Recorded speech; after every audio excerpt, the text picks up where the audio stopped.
کیو T V کے تمام دیکھنے اور سننے والوں کو السلام علیکم۔ ناظرین گرامی، آج ہم بات کرتے ہیں ایسی شخصیت کی جس نے پورے کفر کو ہلا کر رکھ دیا تھا۔ جی ہاں، آج ہم بات کرتے ہیں علامہ خادم حسین رضوی۔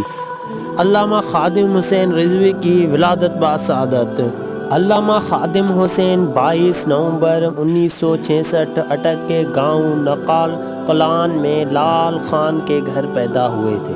تکمیل تحفیظ القرآن۔ آپ نے جہلم کے ادارے جامعہ غوثیہ میں قادری غلام یاسین صاحب سے 4 سال کے عرصے میں حفظ القرآن مکمل کیا اور اس وقت آپ کی عمر 12 سال تھی، اور پھر 2 سال میں تجویز و قرأت کا کورس مکمل کیا۔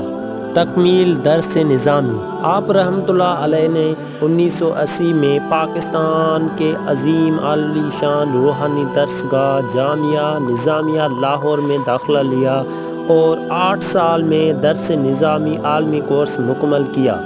عالمی زندگی و ملازمت۔ آپ رحمۃ اللہ علیہ نے 1993 عیسوی میں پیر مکی مسجد میں محکمہ اوقات کی طرف سے بطور خطبہ ملازمت کی ابتدا کی، جبکہ بعد میں جامع مسجد رحمت للعالمین میں بطور خطبہ مقرر ہوئے اور تا حیات اسی مسجد میں بطور خطبہ تقریر رہے۔ نکاح و اولاد امجاد۔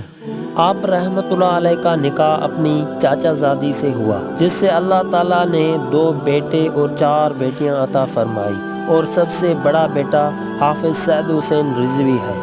حدیث رسول اللہ صلی اللہ علیہ وسلم سے بے پناہ محبت۔ آپ رحمۃ اللہ علیہ کو اللہ تعالیٰ نے بے پناہ حافظے کی دولت سے نوازا تھا کہ سینکڑوں طویل الفاظ پر مبنی احادیث رسول اللہ صلی اللہ علیہ وسلم حافظے اور اپنے منفرد انداز میں دوران خطبہ احادیث پڑھ کر سامعین کے قلوب و اذہان کو منور فرماتے تھے۔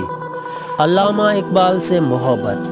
آپ رحمۃ اللہ علیہ ڈاکٹر علامہ اقبال رحمۃ اللہ علیہ سے بے پناہ محبت رکھتے تھے اور ان کا لکھا ہوا بے شمار کلام حفظ کر رکھا تھا، اور زمانہ قریب میں شاید ہی کسی نے آپ رحمۃ اللہ علیہ سے بڑھ کر علامہ اقبال کو پڑھا اور سنایا ہو۔ تحفظ ناموس رسالت صلی اللہ علیہ وسلم سے محبت۔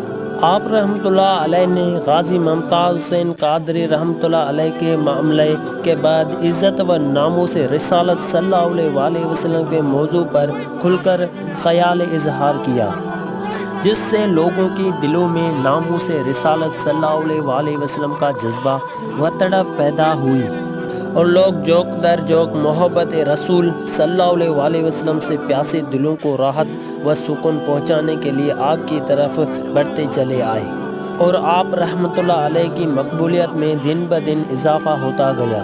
اب چلتے ہیں تحریک لبیک یا رسول اللہ صلی اللہ علیہ وسلم کی طرف۔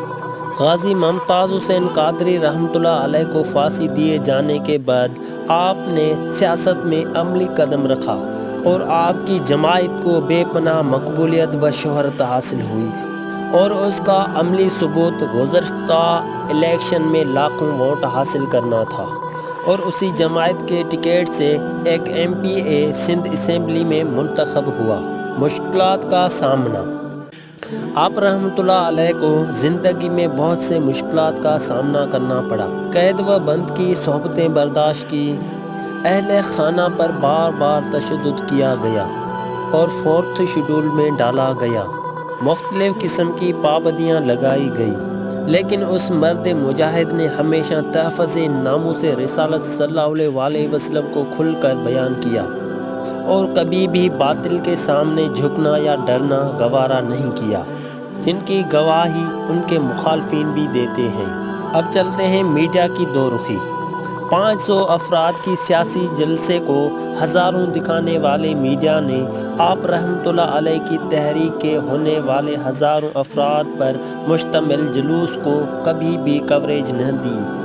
اس کی وجہ شاید پاکستان میں لبرل ازم ہے، جو اہل مذہب کے سامنے آنے کو کبھی بھی پسند نہیں کرتا۔ اب چلتے ہیں رحمۃ اللہ علیہ کے وصال کی طرف۔ وصال مبارک اور جنازہ نماز۔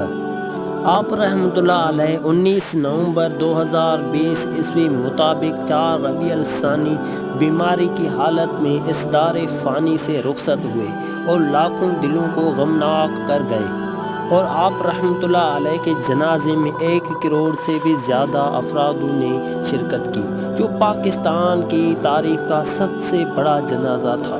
اور آپ رحمۃ اللہ علیہ کی قبر مبارک لاہور شہر میں رحمت للعالمین مسجد میں واقع ہے۔ اللہ تعالیٰ امیر المجاہدین امام العاشقین بابا جی خادم حسین رضوی رحمۃ اللہ علیہ کی قبر مبارک پر کروڑوں رحمت نازل فرمائے، آمین۔ اگرچہ مذکور تھا پھر بھی لڑتا رہا، بابا خادم کی ہمت پہ لاکھوں سلام، کفر کی دنیا جن سے لرزتی رہی، شیر حق کی شجاعت پہ لاکھوں سلام۔ آج کے لیے اتنا ہی۔ اگر آپ نے ہمارے چینل QA TV کو سبسکرائب نہیں کیا ہے تو جلدی سے سبسکرائب کر دیجیے تاکہ ہماری نئی سے نئی ویڈیو آپ تک بر وقت پہنچ سکے۔ خدا حافظ، اللہ نگہبان۔